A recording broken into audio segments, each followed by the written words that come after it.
What's going on, guys, and welcome back to the channel. In this video, I'm going to show you everything I do for recovery to recover from a 35-hour training week. I'm going to show you my 9 tips that I do to recover not only from a central nervous system perspective, but also recover from delayed onset muscle soreness and any other fatigue that may happen while you're training. So these 9 methods are something that I've tried over the last 5 to 6 years in seeking for elite performance.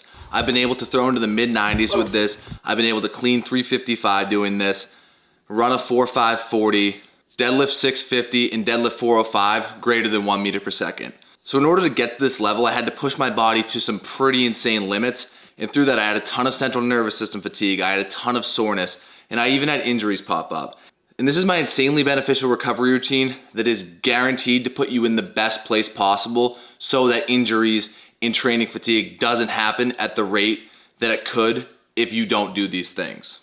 So let's get into it. Tip number 1 is going to be doing soft tissue work and mobility daily. It doesn't have to be an excessive amount of tissue work or mobility, but just create systems and habits in place to free you up. So what tissue work is going to do is it's going to make your tissue more pliable and less gritty.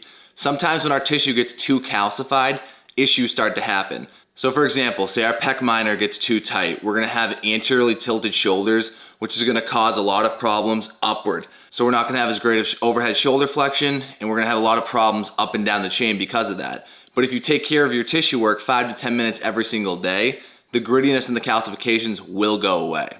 And then mobility is the same thing. I like to think of mobility not as stretching, but strength through range of motion. So doing certain exercises like a Jefferson curl or a weighted hang to really get yourself strong in these positions so that when you do get yourself into these positions during training, your body's used to it and will not have injuries. So what I recommend doing is tissue work pre-training and at night as you're winding down.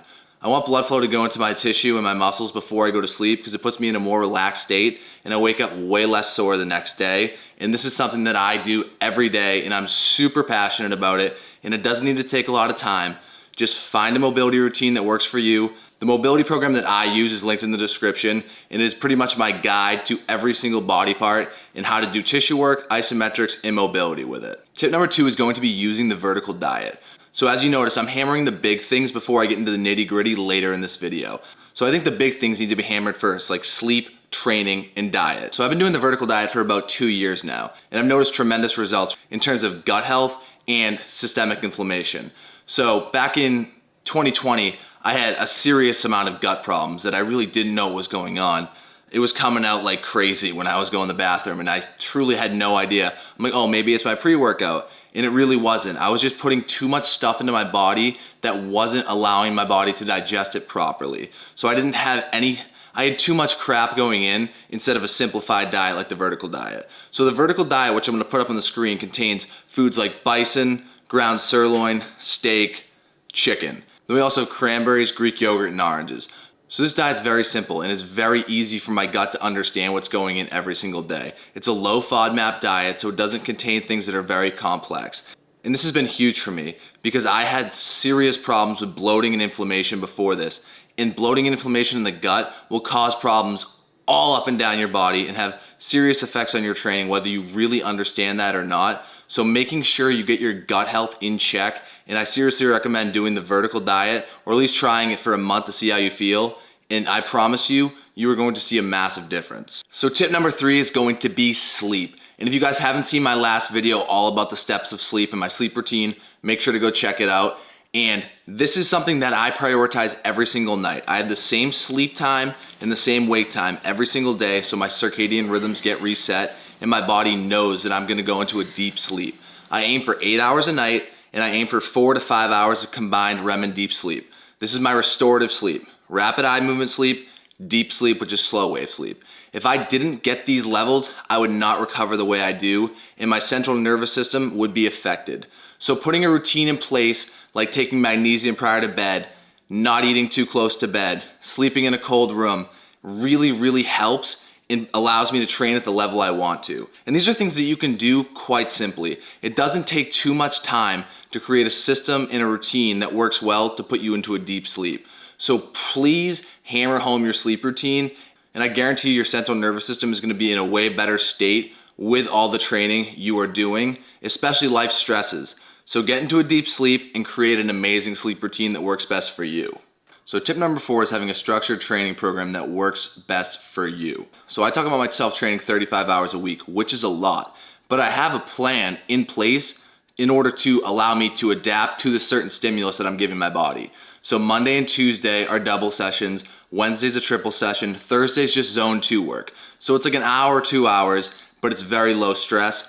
Friday's a double session, Saturday's a longer session, and Sunday's completely off. So having that system in place allows my body to recover the way I need it to, especially when I input these routines into my system. But if someone wants to do an upper, lower, off, that's also gonna be a great system that works best for you.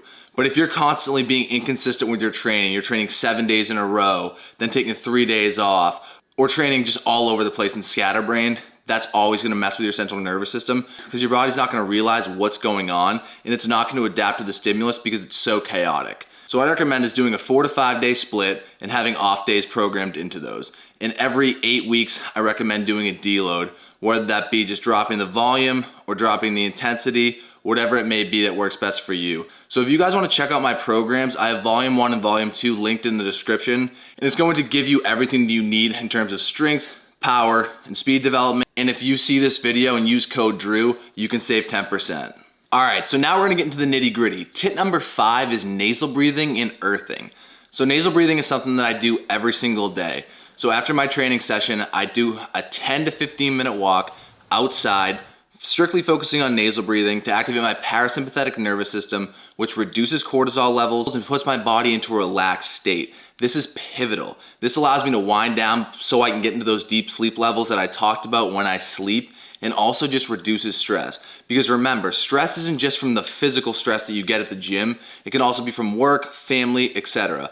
All that plays into CNS stress and can affect the body in the way you adapt and grow. So really make sure you're focusing on nasal breathing. I like to do it barefoot on the ground, earthing outside, and this is my bread and butter every single night, and it really helps me.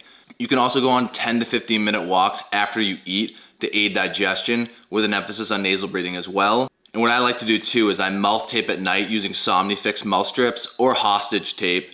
And this allows me to get into a deeper sleep because I'm breathing out of my nose only, not my mouth.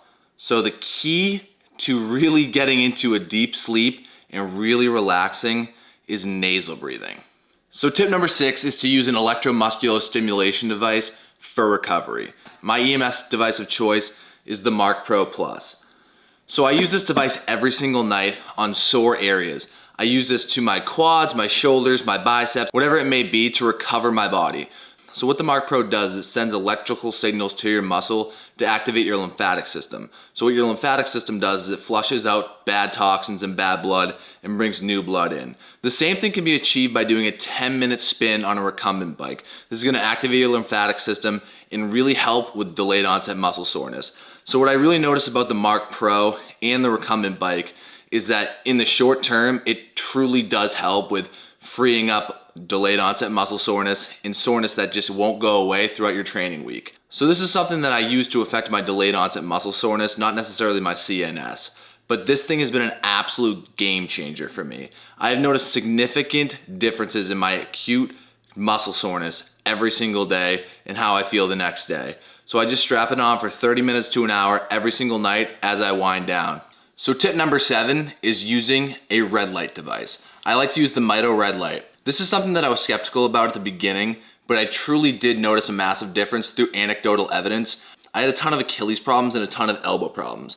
I did 10 minutes of red light to those affected areas for 3 months, and I truly noticed a massive difference in how the tendons and ligaments felt long term. So what red light is, it's photobiomodulation therapy. It helps with increasing blood flow and stimulating cell regeneration, which also helps with athletic performance and less fatigue. And another big thing in terms of tendons, it brings a ton of natural collagen production to those tendons so they can heal and feel a lot better long term. And that's something that I truly noticed when I had the Achilles and elbow problems, because tendons are made up of collagen, and doing red light truly did make them feel stronger.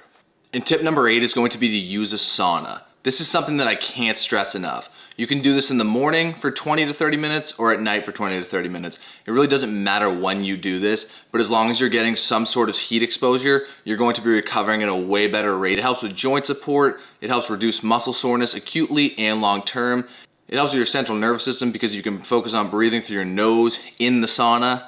It can reduce stress and cortisol levels, which plays a massive role in stress to the CNS. It can improve sleep, and it has a ton of anti-aging and longevity benefits. So what I recommend doing is a 20 to 30 minute sauna every day or every other day to instill these recovery habits into your life. And tip number 9 is going to be to take electrolytes and cluster dextrin into a workout to help you recover during your hard training sessions. I, for years, never realized why my glycogen stores got so depleted, and I never understood why I got so fatigued towards the end of my workouts, and that wasn't even when I was training half as hard as I am now. And then I started supplementing with electrolytes and cluster dextrin, and that completely changed. My glycogen stores got replenished quicker, and my sodium levels were a lot higher, which sustained my power output levels throughout the entire training session, and my glucose levels throughout the entire training session. So electrolytes regulate muscle contraction and help direct the flow of water in and out of the cell, which is huge for muscle repair in the short term and the long term. And then cluster dextrin is a fast digesting carb source which helps replenish your glycogen stores so you can stay performing at the level you want for as long as you want. So like I said, I take this supplement every single training session because obviously I'm sweating a ton, especially if you're an athlete that sweats a ton during training. This is pivotal to take, and it will seriously help you in the short term recover and get the gains that you want without falling off. Recovery is 90% of it. The stimulus of training is important, but if you don't have the recovery and the proper systems in place, you're never going to adapt to the stimulus of training. So focusing on these 9 tips is going to be an absolute game changer. You don't have to do everything, but definitely pick and choose the things that works best for you and really implement this into your life. And if I missed anything, tell me in the comments and I will elaborate more in future videos. But for now, guys, I really appreciate you guys tuning into my videos. It means the absolute world to me.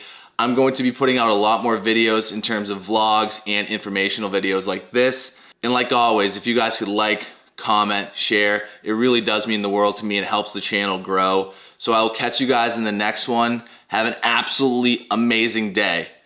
Peace.